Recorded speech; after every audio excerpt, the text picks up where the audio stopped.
어떤 책을 보니까요, 이런 내용이 있습니다. 한 왕이 독수리 2마리를 선물로 받았습니다. 왕은 조련사에서 말하기를 뭐냐면, 잘 먹이고 잘 관리해서 하늘을 날 수 있게 훈련을 잘 시켜주어라 라고 명령을 해서 훈련을 하게 되었습니다. 그 중에서 근데 첫 번째 독수리는요, 조련사의 손을 박차고 곧바로 훈련하자마자 날개를 쫙 펴면서 하늘을 날아올랐습니다. 그 높은 하늘을 날아올라서 자유롭게 날아다닙니다. 근데 문제는요, 두 번째 독수리는 달랐습니다. 두 번째 독수리는 왕실 정원의 나뭇가지 하나에서 앉은 뒤에요, 움직이지 않는 것이죠. 먹이를 주고 잠을 자도록 매일 같은 가지에서 머물러 있더라는 것이죠. 며칠이 지나고 몇 주가 지나고 몇 달이 흐릅니다. 그래도 독수리는 끝내 그 자리에서 날지를 않습니다. 일본 왕은 어떻게 했냐면 최고의 조련사를 나라에서 다 찾았어요. 그리고 수의사를 찾고요, 나라 안팎에 모든 능력이 있다는 사람을 다 동원해서 방법을 찾습니다. 근데 아무리 해도요, 독수리는 날개를 펴서 날지를 않습니다. 근데 어느 날 이제 반전이 일어나죠. 허름한 차림의 한 농부가 왕을 찾아옵니다. 그리고 왕 앞에서 말을 합니다. 폐하께서 허락하여 주신다면 제가 한번 그 독수리를 날게 해보겠습니다. 그러고 말하고 나는데 다음 날이 됐는데요, 아침에 놀라운 광경을 보게 됩니다. 아무리 해도 날지 않던 그 독수리가 왕궁위를 자유롭게 막 날아다녀요. 왕은 너무 놀랐습니다. 그래서 도저히 안 돼서 농부를 불렀어요. 아니 농부야, 너는 어떻게 할게? 하루 만에 그것도 오래 걸릴 줄 알았는데 단 하루 만에 어떻게 저 독수리를 날게 하였느냐.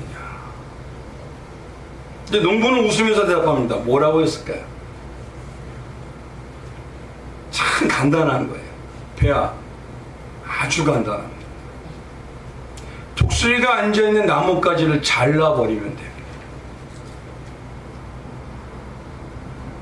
그 나뭇가지가 없어지니까 독수리는 날 수밖에 없어요.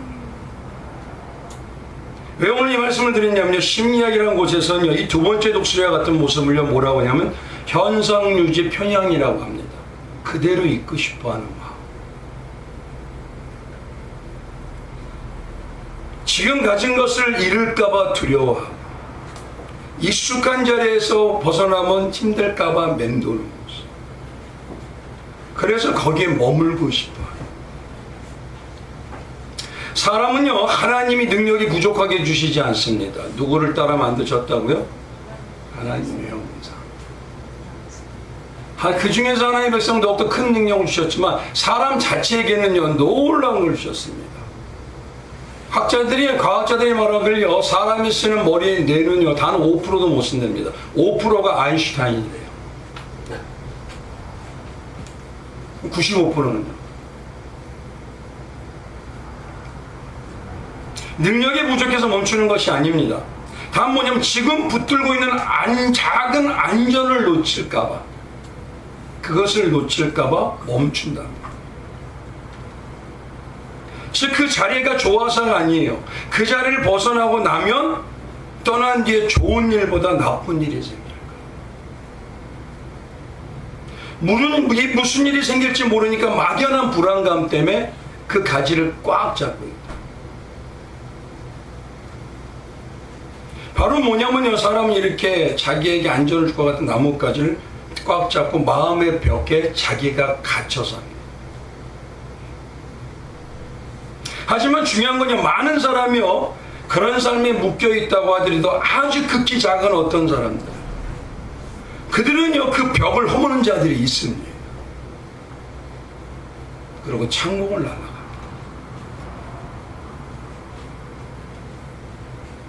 바로 뭐냐면요, 이 가지가 딱 사라지게 되면 독수리는 어떻게 되냐면요, 더 이상 추락하지 않습니다.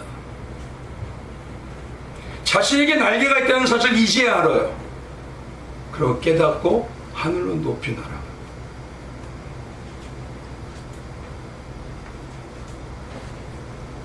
사람을 그 자리에서 그대로 붙들어 두는 거냐 높은 벽이 아닙니다. 어떻게 보면 문지방보다 못한 벽일 수 있어요. 근데 이걸 놓으면 나는 안 될 것 같고, 과연 이걸 놓으면 괜찮을까? 세상에 그 가지고 있는 거, 지금 조금 좋은 일이 생겼는데 이후에 안전하지 않은 안 좋은 일이 오지 않을까? 막연한 두려움. 여전히 뭐냐면 내 마음이란 높지 않은 그 벽과 작은 가지, 그거를 놓지 못해서 하늘을 날아오릅니다. 특히 성도는요, 우린 누구죠? 하나님의 자녀, 예수의 신부, 하늘의 군사. 근데 그 하늘을 날아오르질 않아요. 믿음의 하늘, 현실, 요금은 잡아야 돼.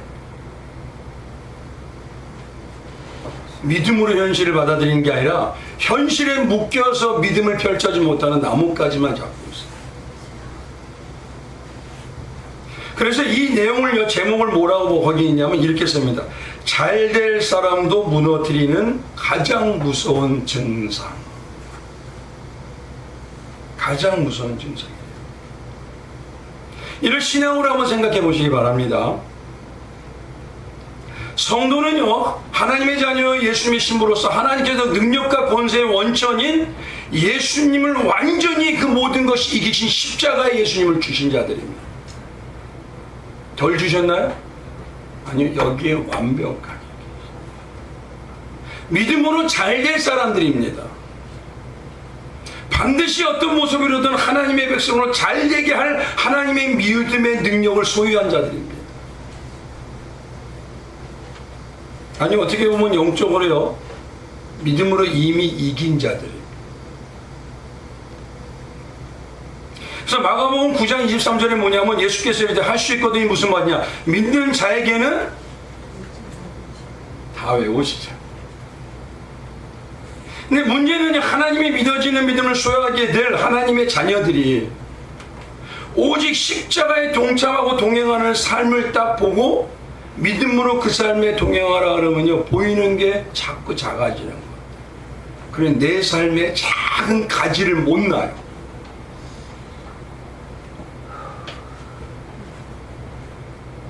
그거를 믿고 나가서 놓고 나가면 되는데, 꼭 나만 힘들 것 같고요, 눈에 보기에 세상보다 더 지쳐질 것 같고요, 그들보다 더 못할 것 같고요, 더 풍족하지 못할 것 같아요. 그러니까 세상 중심과 세상을 더 좋아하는 나뭇가지, 그 사람 또 추구하는 그 의지하는 나뭇가지, 물질과 돈이 사랑해서 거기에 매이는 나뭇가지.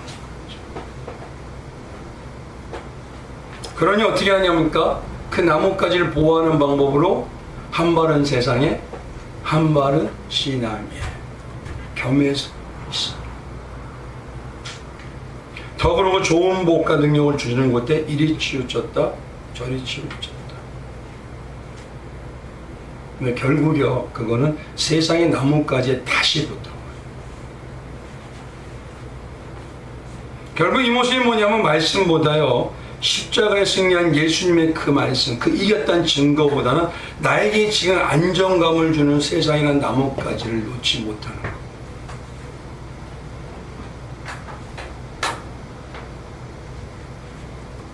우리 성도님들에게 다 아마 있으실 거예요. 그럼 하나님이요, 하늘을 날게 하려면 어떻게 하실까요?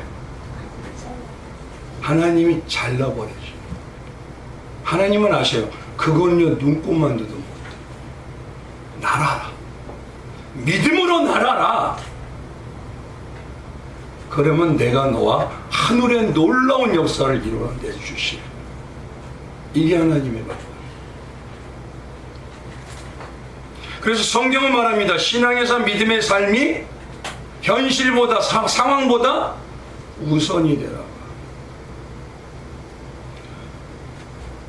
그리하면 예수님이 먼저 하나님의 그 나라, 신앙의 것이 우선이 되고 먼저 그것이 의를 구하는 자가 되면은 내가 너와 함께하고 내가 너를 도와주고 내가 너를 이끌리라 라고 얘기하십니다.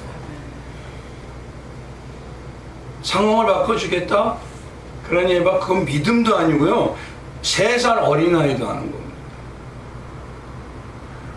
그래서 이사야서 41장 10절에 얘기하시죠? 두려워 말라. 내가 너와 함께함이라. 어떻게요? 놀라지 말라. 나는 내 하나님이 됨이라. 할렐루야. 하나님이 내 하나님 맞죠? 하나님이 내 하나님 맞죠? 진짜죠?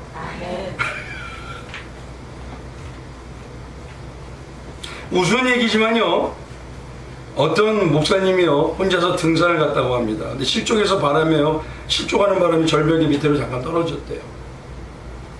위급한 상황이 되니까 용케 거기서 손을 뻗어 절벽에 있는 가지 하나 딱 붙들었어요. 간신히 목숨을 구하니 목사님 뭐라 그러냐면 절벽 위에서 대고 소리를 질렀어요. 사람 살려, 위에 아무도 없어요. 그러자 위에서 목소리가 들렸답니다. 아들아, 염려하지 마라. 내가 여기 있노라. 그래서 이분이 뭐냐면 누구십니까? 라고 물어봤답니다. 근데 들리는 목소리가 나는 하나님입니다. 그 사람은 다급하게 소리를 질렀답니다. 하나님, 저를 이 위험한 곳에서 구해주시면 더욱 열심히 신앙 일에 힘쓰겠습니다. 제 생명도 드리는 삶을 살겠습니다. 그러니 도와주세요. 그럼 위에서 목소리가 들렸답니다. 좋다. 그러면 내가 시키는 대로 하여라. 그 나무를 어떻게 해요? 다 아시죠? 근데 이분이 얘기합니다. 아니 무슨 말씀을 하십니까? 저는 이걸 놓으면 떨어져 죽어요. 아니다, 믿어라. 믿음을 가지고 그 나무를 놓아라. 그러면 되느니라. 그런데 이분이 잠시 침묵으로 생각하더니 뭐라 그랬다고요? 그 위에 다른 분 안 계세요?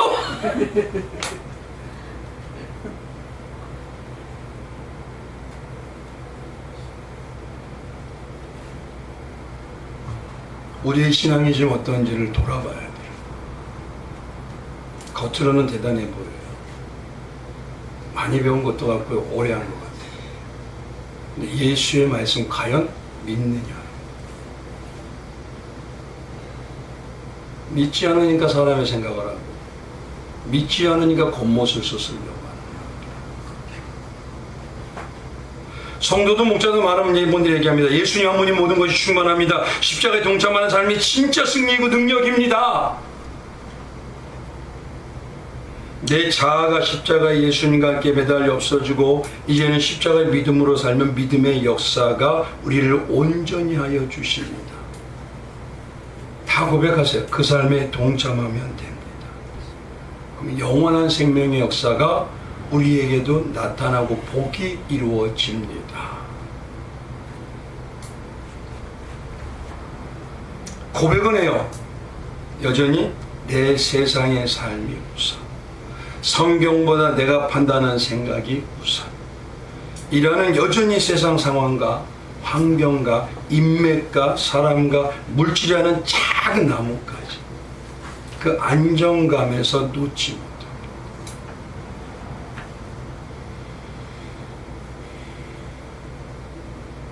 그러니 하나님이 다 주셨는데도, 다 열어주셨는데도 누리질 못해요. 마치 뇌의 95%를 사용 못하듯이.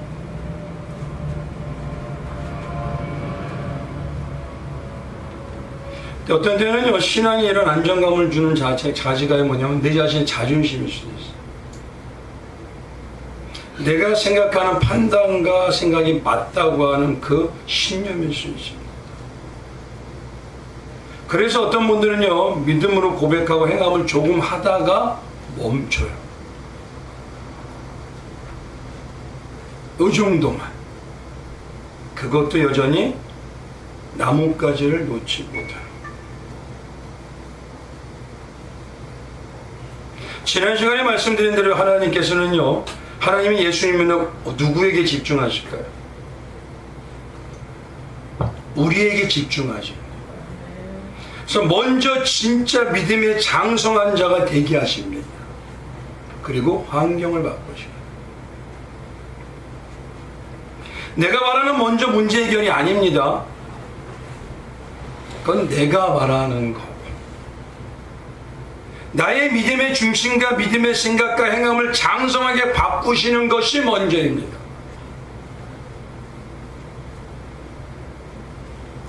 그래서 에베소서 4장에는 뭐라고 하냐면요, 예수님이 하나님의 아들을 믿는 것과 아는 일이 하나가 되어서 어떻게 하라? 온전한 사람이 되라고 얘기하고 있어요. 그리고 14절에 이렇게 합니다. 이제 우리가 이제부터 어린아이가 되지 아니하며, 어린아이가 되지 말래요. 어린아이가 무슨 모습입니까? 사람의 속임수 쓰는 모습, 간사한 유혹을 가지고 나오는 모습, 온갖 세상의 풍조에 예수님을 따라간다면서 다른 것인 세상을 움직여서 거기에 움직이는, 요동하는 모습. 그걸 이기는 방법은 오직 예수 그리스도의 것까지 자라야 돼요. 그리고 예수 하나님은요, 그렇게 자라게 하여 주십니다. 그래서 베드로후서 3장 18절에도 그러죠. 그를 아는 지식에까지 자라라. 지식이 뭐죠? 지식. 성령 하나님이 근본이잖아요. 그럼 지식에까지 자라. 말씀에까지 자라야 믿음이 두꺼워집니다.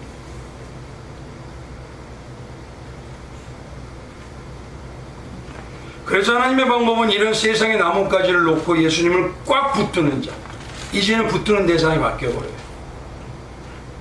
그리고 온전케 하는 예수님이 원하는 믿음이 먼저 되게 하기 위하여 말씀드린 대로 나뭇가지를 부러뜨려 버립니다. 누구처럼요? 마치 욥처럼.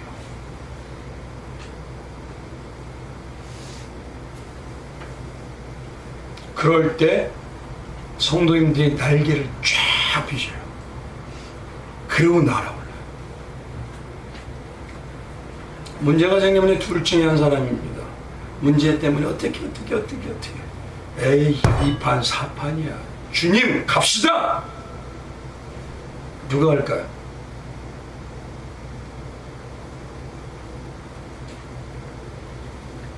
그래서 오늘 이 시간에는요, 왜 우리에게 이렇게 날개가 쫙 피는 큰 날개 있는 믿음을 주셨는데, 성도는 우리가 매 주일마다 52주를 또 매 예배를 드리는 시간마다 예수님이 전능한 하나님이고 근본이고 그 십자가의 대속의 구원의 부르심이 정말 놀라운 능력이라고 고백을 듣고 또 배우고 체득하고 습관이 되게 하는데, 왜?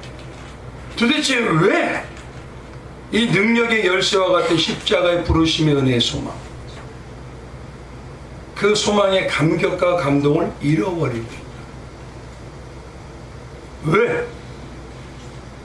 도대체 왜 잃어버리죠? 오히려 정말 예수님이 성령으로 역사하시는 우리 안에 시간이 가면 갈수록 어떻게 돼요? 깊어지고 단단해지고 더 뚜렷해지고 더 확증으로 나갈 텐데, 그리고 감동과 감격이 다 될 텐데, 거짓말이 아니라요, 어느 정도가 아닌 것 같습니다. 저는. 교회 거의 십자가의 복음에 대해서는 냉랭해. 무덤덤. 왜? 이게 영육간의 진짜 능력이라는데, 이게 믿음을 날개를 피는 방법이라는데, 왜? 그래서 그 이유에 대해서요, 2장에 나타난 이유 크게 두 가지만 딱 말씀을 드리기 원합니다. 그 믿음으로 살지 못하는 이유, 첫 번째 2절입니다.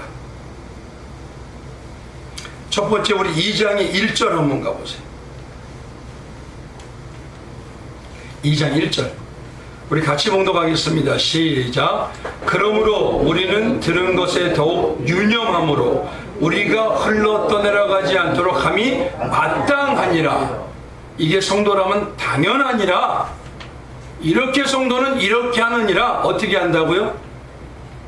유념한다는 거. 그래서 첫 번째는 뭐냐면요, 우리가 주님이 주신 복음의 진리, 신앙의 것을 유념하지 않기 때문에 흘려 떠내려가 버리는 것이. 유념하지 않기 때문에. 그러니 유념하지 않기 때문에 흘러 떠내려가니까요, 점점 아무 감동이 없는 무덤덤과 냉랭한 마음이 그냥 흘러 넘쳐서 당연시하게 막연하게 되어가는 거죠. 예전에요, 제가 한때 구리에서 지림동이라는 곳에 아파트 단지가 있었어요. 그 단지에 보니까 우리는 어디 살았냐면 임대주택이라는 데 살았습니다. 근데 저는요, 그 아파트 단지가 정말 낙원과 같이 좋았어요. 너무 좋았습니다. 왜냐하면 그냥 비유를 하면 그렇다는 거지만, 왜냐하면 그 아파트가 임대주택이 나올 자리가 아니에요. 근데 그게 하나가 나와가지고 저희가 들어갈 수 있게 됐어요. 기적 같은 일이었습니다. 조금 고층이다 보니까요, 경치도 또 끝내줍니다. 화내요. 마음이 답답하던 게 뻥 뚫리는 거예요. 옆으로 한 10분, 20분 정도의 산책을 가면 어디 가냐면 한강의 그 도로변에 조깅하는 데 있죠. 거기하고 연결이 돼요. 너무 좋은 거예요. 그리고 그 단지 가운데는요, 아이들이 노는 놀이터가 있는데 정글짐처럼 그렇게 생겼어요. 그리고 그 옆에는요, 여름에 아이들이 놀 수 있도록 분수가 쫙 올라와요. 거짓말이 아니라 진짜였어요. 저 뒤에 계신 분이 웃으세요.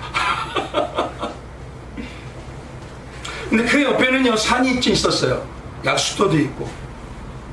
그리고 올라가는데 길도 너무 잘 되어 있어요. 그래서 저는요, 아이들과 어릴 때 어떻게 했냐면요, 애들을 나를 따르라! 라고 곤충 탐험대라고 가면서 곤충 연구하고.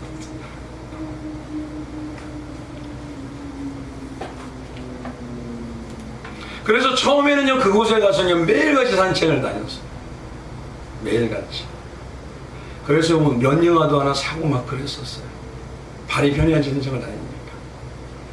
그리고 항상 이러는 게 어떻게 우리가 이런 곳에 와서 살지? 근데 문제는 어떻게 웃었냐면 3달이 넘어가니까 이제 시작이에요. 그렇게 좋은 환경이 별게 아닌 게 되는 거예요. 이제는요, 당연히 주변의 삶이 당연한 거예요. 그 산책도 잘 안 나갑니다. 아이들과 함께 하는 시간도 줄어요. 별로 감동이 안 와요. 이제는 그러면서 뭔 소리가 오냐? 다른 소리가 들려요. 그 단지에는 학교가 있는데 중학교하고 초등학교가 있었습니다. 근데 거기에는 아이들은요, 단지에 따라서 차등이 주어져요. 진짜 심합니다. 저 단지에는 잘 사는 아들, 저 단지는 잘못 사는 주택 아들. 우리 애들은 어떨까? 근데 제 안에서 한번 생각해 보시죠. 그렇게 좋던 환경, 좋은 게 너무 많았던 환경, 이게 이제는 안 보여요. 내가 왜 이런 곳에 살지? 뭐 때문에 내가 이런 곳에 살아야 돼? 불만이 조금씩 올라옵니다. 너무 그래서 불만이 점점 보는 사람들보다 웃으면서 다닌 적이 별로 없는 정도 있었어요. 결국 보니까 누구 때문에 문제예요?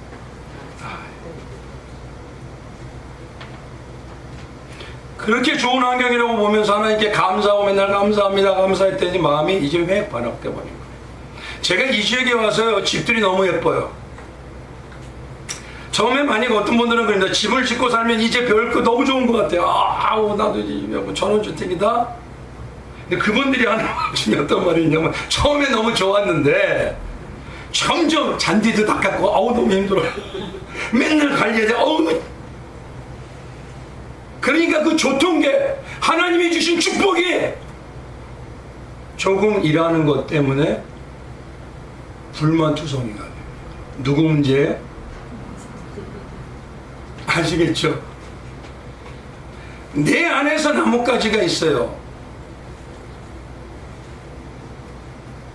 우리가 성경 말씀처럼요, 십자가의 은혜, 그 처음 사랑을 유념하지 못하니까 결국 어떻게 되느냐? 이렇게 되는 거예요. 무덤덤함이 넘어서 불만인 투성이가 나오기 시작합니다. 유념하지 못하니까.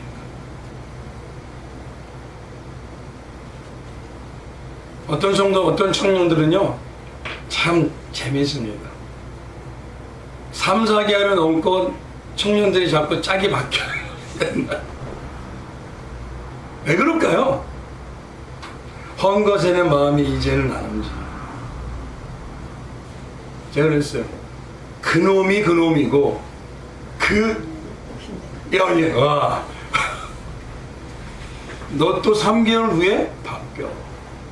네가 문제야. 네가 안 되면서 남을 탓하지 마.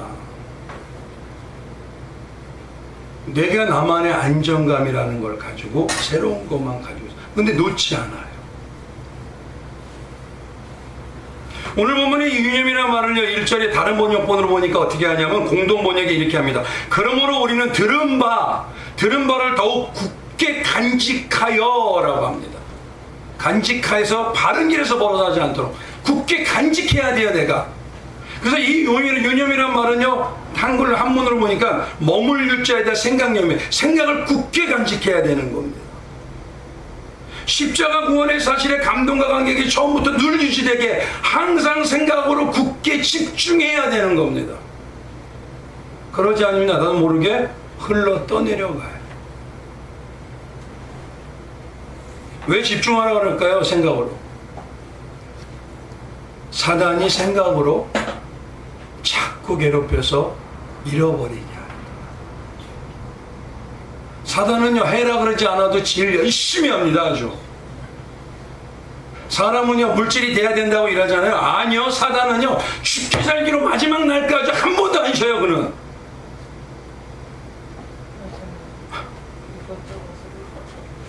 근데 우리가 유념하지 않으면요, 결국 변질되고 흘러가기 시작해요. 이게 오늘 2장에 있는 첫 번째 가장 핵심이 하나예요. 그래서요, 골로새서 3장 2절에 뭐라고 하냐 생각을 하는데, 위의 것을 생각하라. 위의 것을 제발. 로마서 3장 6절에는요, 육신의 생각은 사망이요 영의 생각은 생명과 평안이다 라고 하십니다. 사단이요, 생각으로요 자꾸 버리게 합니다. 예수를 십자가를. 그리고 다른 게 들어오게 해요. 문제가. 이 문제가 들어오면 막연한 들어옴에 놓지 못하고 이러고 있어요. 달달달달 떨면서 달달달달 떨면서. 근데 정말 생각으로 들어와서 마귀가 괴롭혔던 구절이 있습니다. 어딜까요? 요한복음 13장 2절 한번 보셔요. 한번 읽어볼까요? 같이요? 시작. 마귀가 벌써 시몬의 아들 가룟 유다의 마음에 세순을 팔려는 뭐를? 생각을 넣어버려요. 특히 잠언에 보면 이런 말씀이 있죠. 잠언 4장 23절에 모든 지킬 만한 것에 더욱 뭐라고요? 내 마음을 지키라. 생명이 그러니 예선함이니라. 근데 여기서 말하는 이 마음이 히브리서를 레브라고 합니다. 그리고 이게 확장되면 레바브라고 해요. 단어는 심장이고 마음입니다. 그런데 그거를요, 뜻을 조금 더 해석하면 지성이에요. 생각, 감정이에요. 의지, 동기예요. 얘기 나오죠? 뭘 위해서? 신앙생활 어떤 걸 위해서? 이 동기가 걸려버립니다. 그래서 우리는 이걸 단어로 얘기하면 뭐냐면 생각, 의지, 판단력 등이 참 전체 영향을 끼치는 겁니다. 유념하지 않은 거 하나 때문에. 근데 그 삶 전체 움직이는 영적 가치를요, 어떻게 지키라고 하느냐? 단어 해석에는 파수꾼의 자세로 지켜라 라고 해요. 한번 생각해보세요. 파수꾼이 어떻게 할까요? 한시도 마음을 놓을 수 없죠. 근데 어떻게 우리는 신앙생활에 막연하죠? 나는 하나님의 사람이니까 이래도 그냥 마귀는 지금 계속 우리 어떤 만화 같은 데 보면 있죠? 마귀가 반짝반짝 전사가 반짝반짝 여기 있는데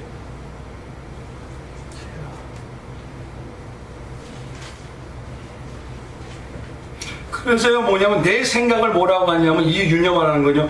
대속의 구원의 부르심의 은혜에 의도적으로 집중해라 이겁니다. 의도적으로 집중해라.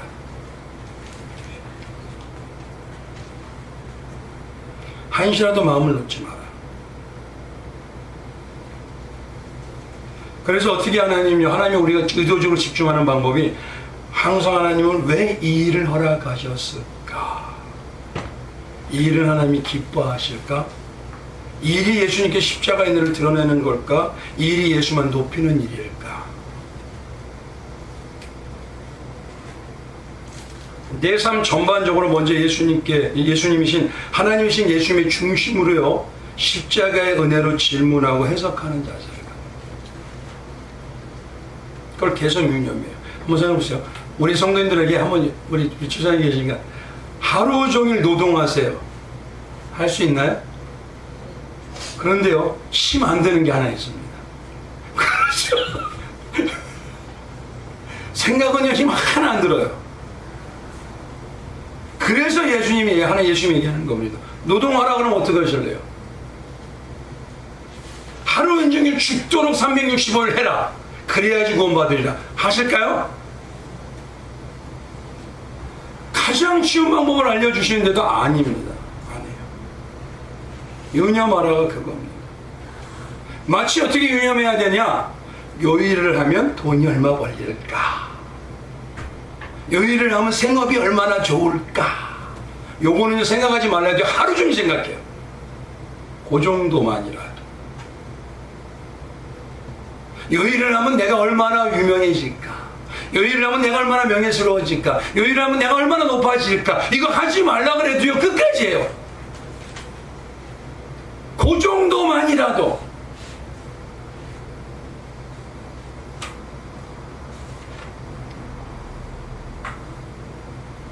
얼마나 이 집중이 중요하면요, 주님은요, 성경 전체를 한번 가보십시오. 사도들을 통해서, 제자들을 통해서 계속 사단이 우리의 영육간의 길을 계속 막고 괴롭혀요. 구원의 부르심의 은혜만이 키워드인데, 열쇠인데, 그거 잃어버려요. 그게 잃어버렸던 증거가 은혜 감동이 이제 없어져요. 한번 솔직히 나 하나님 앞에서 해보십시오. 손 대지 마시고 예전보다 어떠세요? 얼굴 표정만 봐도 다 알 것 같아요. 진짜 구원의 은혜를 깊이 아는 게, 유념하는 게요, 집중하는 게 바로 나의 전 삶에 지키는 키워드입니다. 근데 여기서 중요한 게 있어요. 집중한다 그래서 자꾸 성경을 배우죠. 배울까요? 어떻게 하라고요? 항상 입술들이 하는데 먹어야 돼. 먹으면요, 첫째 뭡니까? 만족하면 어떻게 돼요? 배부르면? 할렐루야. 만족하지 못하잖아요? 어째서? 이게 어떻게 하면 좋아? 내 삶이 배고픈 거예요. 그러니까 이걸 자꾸 확인하셔야 됩니다. 그러지 않으면 나도 모르게 흘러 떠내려가요. 뭐가 흘러 떠내려가죠? 배가 떠내려가듯이. 그래서 디모데전서 1장 19절에는 뭐라고 하냐면요, 이 흘러 떠내려간다는 것을 뭐라고 하냐면 믿음과 착한 양심을 가지라. 어떤 이들은 이 양심을 버리고 그 믿음에 관하여는 뭐라고 하냐? 파손되었느니라 그래요. 파손이 뭘까요? 파손은 배하고 연관됩니다. 근데 성경에 보면요, 성경에서 복음서에 가면 배는 뭐냐? 우리 자신이, 우리의 생각이, 우리의 삶이에요. 유념하지 않으면 결국 결론은 나와 있다는 겁니다. 너 어떻게 된다? 파손돼. 너의 삶과 너의 인식하는 배가 즉시 뭐냐면 능력과 권세 다 없어지고 부서져. 그러면 대단한 거예요? 작은 거예요? 큰 거예요? 유념이 엄청 큰 거죠. 근데 엄청 큰 거라고 생각하나요?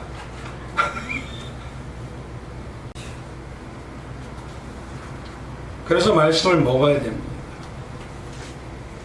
말씀을 먹으면 계시록의 말씀대로요, 입에는 너무 달아요. 근데 배에는 쓰게 됩니다. 그래서 디모데전서 4장 5절에 바울은 뭐라고 하냐, 너는 하나님의 말씀과 기도로 거룩하여져라 그래요. 가장 거룩해야 될 게 뭐냐면 생각이 거룩해야 돼요. 생각을 거룩함으로 막지 않으면 마귀는 스물스물 들어와서 나를 바꿔요.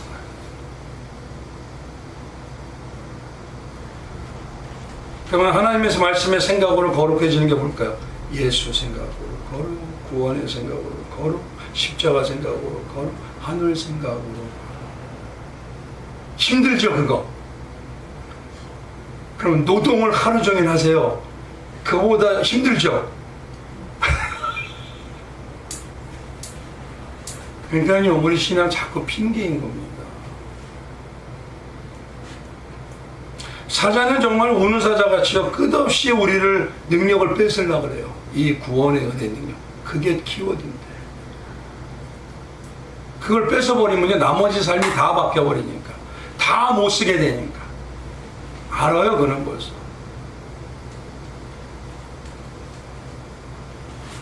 그래서 베드로전서 5장 7절 8절에 이렇습니다. 너희 염려를 다 주께 맡기라.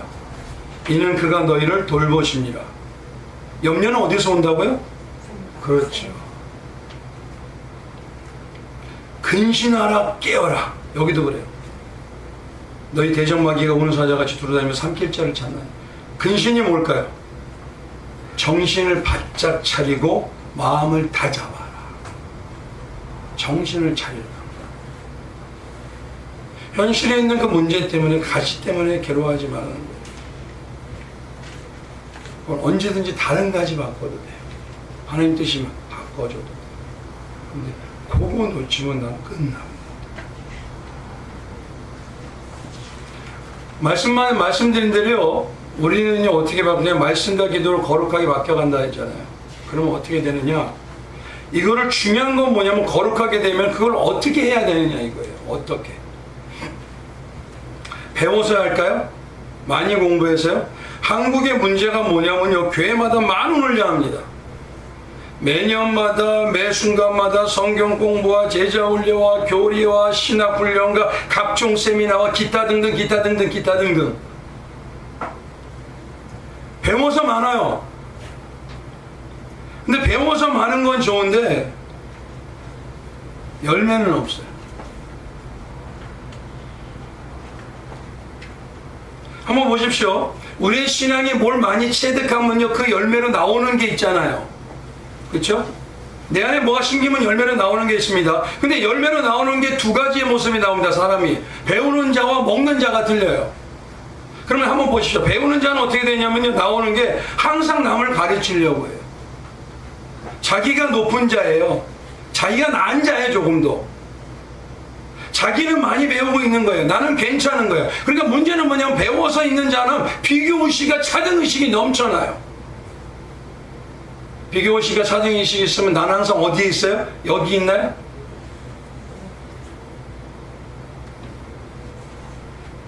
배우기만 하는 겁니다. 근데 먹는 자는요, 말씀드린 대로 입에서 십자가의 복음 복가 능력을 주신다니까 달아요. 근데 배 안에 들어가면요, 이 복가 능력을 주시기 위해서 하나님은 어떻게 합니까? 내 안에 그 복음의 복가 능력을 막고 있는 죄의 욕망과 욕심을 그 말씀으로 도려내요.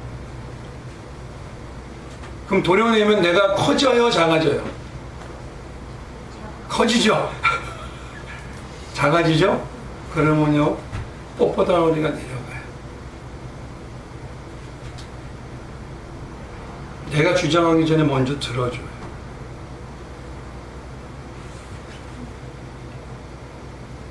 그 수술로 쓴뿌리를 잘려낼 때 자존심이 내려놔요. 자아가 없어져요. 그러면서 진짜 먹은 자는 뭐가 나오느냐? 내가 죄인임을 회개해요. 하나님, 이게 다 죄였군요. 점점 죄인이 많아서 죄인의식이 많아요. 그리고 다른 지체 부족함을 보면 어떻게 한다고요? 나도 예전에 저랬는데. 그러니까 이해가 포용이 많아집니다.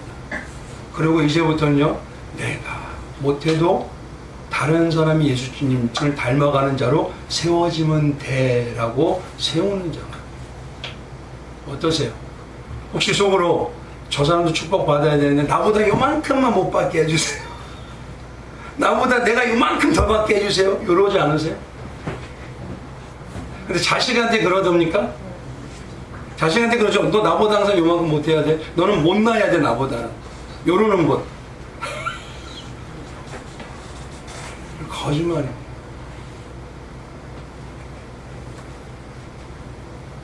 그러니까 모든 순간 우리가 유념하는 게 어떠냐? 모든 순간 말씀과 기도로 집중하고 있느냐. 그리고 항상 예수님 먼저 예수님을 높이고 예수의 은혜를 나타내는데 거룩한 고민을 하며 유념하고 있느냐. 집중하고 있느냐. 집중하면 나타나는 대로 나에게 먹은 자의 특징이 나옵니다. 그거를 보는 것이죠. 두 번째는요. 오늘 말씀대로 뭐냐면 우리 8절 한번 가보십시오. 8절이요. 8절 같이 읽어보겠습니다. 시작. 만물을 그 발 아래에 복종하게 하셨느니라 하셨으니 만물로 그에게 복종하게 하셨은즉 복종하지 않는 것이 하나도 없어야 하겠으나 지금 우리가 만물이 아직 그에게 복종하고 있는 것을 보지 못하고 그리고 뭐냐면 9절에 죽음에 대해서 나오잖아요. 그렇죠? 죽음을 맛보려 하심이라 나오죠. 그러니까 쉽게 말하면 8절에서 9절, 10절까지 핵심이 뭐냐? 첫 번째는 뭐가 되어야 된다고? 복음의 진리에 유념하잖아요. 두 번째는요, 복음에 동참하는 죽음을 느껴야 돼요. 죽음을 싫어해요. 성도가 죽으려고 안 해요. 많은 성도님들이 착각하는 것이요, 항상 기도와 소망이요, 나의 삶과 나의 가족은 아무 문제 없게 해주세요 이거예요. 죽음 없이 평화롭게. 물론 사람은 다 그렇습니다. 그렇죠? 문제가 없기를 원하죠. 근데 성경이 말하는 예수님은 전 시간에 말씀드린 대로 어떻게 하냐? 세상의 불시험이라는 것을 어떻게 이긴다고요? 영적 성령의 불로 맞불을 놓아서 없애버리는 겁니다. 불이 없는 게 아닙니다. 세상의 문제의 불이.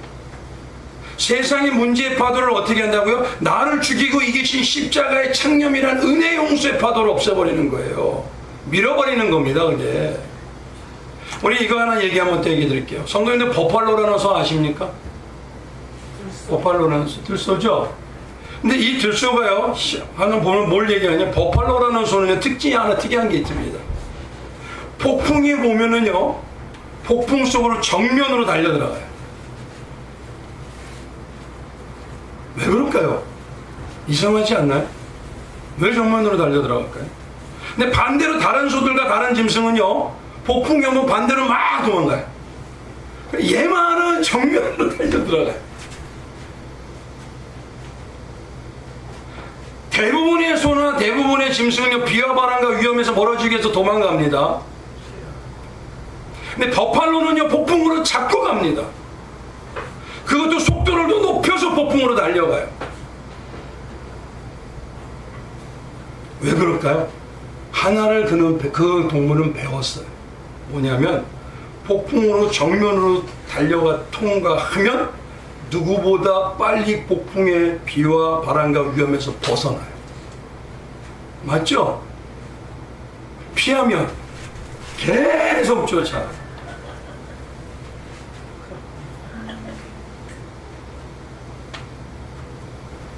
그러니 피하는 사람들은요, 계속 비도 맞고 바람도 맞고 위험해요. 죄송합니다. 성도 중에 피하려는 건 너무 많으시다. 문제가 없기 원한다고요? 문제를 달고 살아요, 자기가.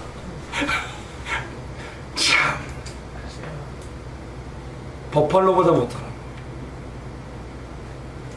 신앙도 마찬가지입니다. 사단이 괴롭혀요. 미혹이 있어요. 근데 하나님이 이 사단을 통해서 누구를 훈련시켜요? 우리를 훈련시켜. 그러면 성도는 밀고 나가야 되는 겁니다. 그럼 그는 못 건드려요. 금방. 근데 피하잖아요? 웃으면서 해. 아, 거봐, 너 거봐. 그래서 야고보서 4장 7절에 뭐라고 하죠? 마귀에게 어떻게 하라? 다 외우고 계시잖아, 다. 근데 어떻게 대적할까요? 바로 7절에 그렇습니다. 바로 8절에 보면 하나님을 가까이 해서 대적하라는 거예요. 눈에 보이는 하나님 어떻게 가까이 하시죠? 답은 항상 다 드렸어요. 말씀과 누구와 가까이? 예수님. 눈에 보였잖아요. 알려주시잖아요. 그래서 하나님을 가까이 하는 유일한 방법은 예수님을 가까이 하는 거예요. 말씀을 가까이 하는, 항상 생각과 묵상으로 생각을 쉬지 않아도 피곤하지 않아요. 생각은. 그 정도 생각은 오히려 영의 풍성함을 누리게 하지. 근데 한번 생각해보세요. 문제를 생각하잖아요. 그럼 어떻게 될까요?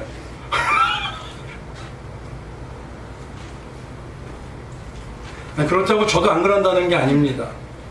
저도 훈련 과정이에요. 그래서 성경에는 뭐냐면요, 정말 마귀를 대적하는 법을 하나님 가까이 하잖아. 그래서 하나님이 뭐라고 하냐 이렇게요. 너희는 하나님의 전신갑주를 취하라 라고 에베소의 5장에 얘기해요. 에베소서 6장이에요. 13절에. 그러므로 하나님을 가까이 하는 게 하나님의 전신갑주를 취하는 거예요. 전신갑주가 뭡니까? 복음이죠. 성도에게 하나님 원하시는 건요, 믿음으로 피해라. 위험을 피해. 믿음으로 피하면 돼. 이거 얘기하지 않습니다. 어떻게 하시냐면 그 안으로 믿음으로 들어가.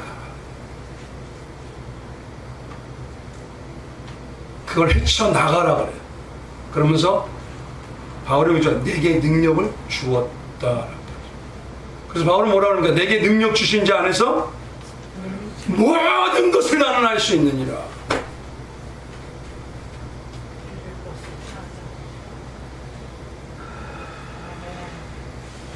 그래서 오늘 본문의 말씀의 8절에 뭐라고 하죠? 예수님께서 만물을 그 발 아래 복종시켰다 했죠. 그럼 하나님이 복종시켰다는 건 예수님은 지금 만왕의 왕이시라는 겁니다. 그럼 만왕의 왕이 만물을 복종시키고자 하면 쉬워요, 어려워요? 그렇잖아요. 쉬워요, 어려워요? 만왕이 벌써 되셨는데 이건 뭐냐, 그냥 복종해라 그러면 한마디 하면 다 복종하는 겁니다, 만물이. 근데 왜 복종하지 않고 있어요 지금? 그건 뭐냐면 예수님이 복종하지 않게 냅두고 있다는 겁니다. 뭐 때문에요? 하나님의 백성이 예수님이 살아온 그 삶에 마귀의 장난에 이기도록, 죽음에 동참하도록, 그래야 이길 수 있기 때문에 그 삶을 훈련해서 이겨라. 버팔로처럼. 그것 때문에 내비두시는 거예요. 아니면 다 해줘버리시죠.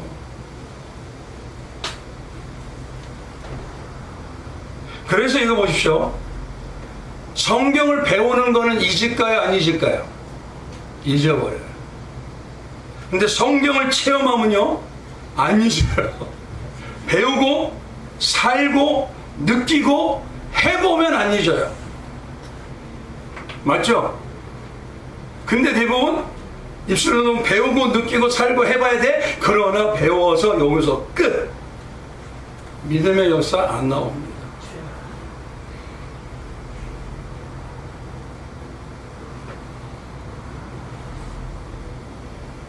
원인이 뭡니까? 왜 우리에게 죽음을 동참시키시길 원할까요?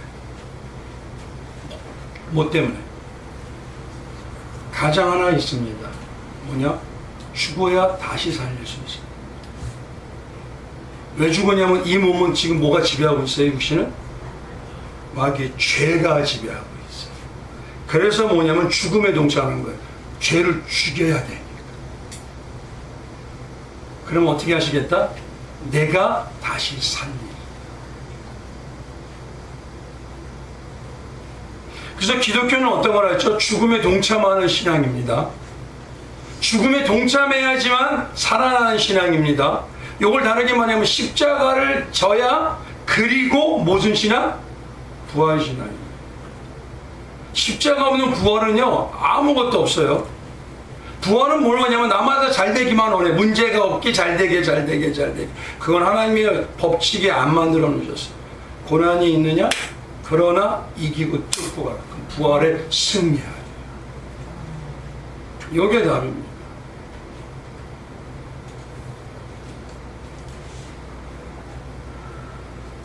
그래서 성경에 말하는 은혜가 뭐냐? 가장 큰 믿음. 정말 열매를 엄청 맺는 믿음이 뭐냐? 뭐죠? 나의 생각과 내 판단과 정죄함이 어떻게 해요? 하늘에 밀알되어 썩어지리니. 그럼 어떻게 된다고요? 열매가 맺어져. 그게 요한복음 12장 24절이에요. 내가 진실로가 써있다는 건 뭐냐면 이게 진짜 밥인데 요 소리입니다. 너희에게는 하나의 밀이 땅에 떨어져 죽지 아니하면 하나를 그대로 있고 죽으면 많은 열매를 맺어. 죽으라는 게 뭐냐? 십자가에 동참하면 너의 삶과 너의 영혼과 너에게 주어진 하나의 모든 것들이 다 열매를 맺으리라.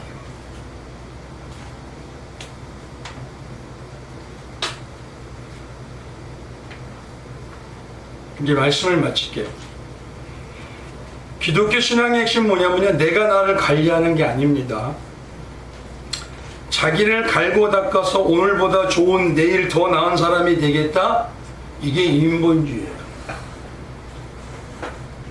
중요한 건 뭐냐면요, 내 안에 죄를 하나씩 알아서 예수님의 인도대로 다 토해내버리고 예수님의 인도대로 죽어야 되는 겁니다. 그게 은혜입니다. 그래서 내 안에서 예전에 내가 이거 죄인으로 못 느꼈는데, 내가 예전에 이런 악당이었구나. 이거 분명히 아셔야 돼요. 마귀는요, 누가 진짜 예수님의 죽음에 동참해서 이긴 형제인지 압니다. 그러면 예수의 형제를 된 사람이 나타나면 어떻게 할까요? 마귀가 그래 괜찮아 네 만들어서 이럴까요? 아닙니다. 온 그의 삶을 다 바쳐서 괴롭히기 시작해요. 근데 예수님은 뭐라고 하냐? 그건 너에게 능력 주시는 거야. 십자가의 은혜로 이겨. 십자가의 은혜로 나가. 그러면 돼. 오히려 마귀는요, 예수님과 형제가 아닌 사람은요, 가만 안 냅둬요. 왜요? 능력이 없는데 어차피. 그러니까 그 증상이 그렇죠. 가만 냅두면 어떡하죠? 아무 증상이 없으니 잔잔해요. 내 마음이 지금 호수와 같이 부덤덤합니다. 내 마음이 지금 호수와 같이 냉랭합니다. 그래서 진짜 하나님의 사람은요, 끝없이 때로는 성도님을 목자가 괴롭힐 때도 있고, 이웃이 괴롭힐 때도 있고, 내가 나를 괴롭힐 때도 있어요. 근데 그런 과정을 통해서 유념하게 되는 거고, 죽음에 동참하는 거예요. 그럴 때 진짜 십자가를 지니, 그리고 부활의 능력을 만나는 거예요. 그래서 오늘 말씀에 그렇게 우리는 십자가 전 얘기 들었는데 52주 예배 드렸는데 왜? 그게 두 가지 이유 때문이에요. 유념을, 그리고 내 삶이 십자가의 죽음에 동참하는 그 삶으로 들어가질 않아서. 들어가면서 기도해 보십시오. 해결의 답 주기 시작하시.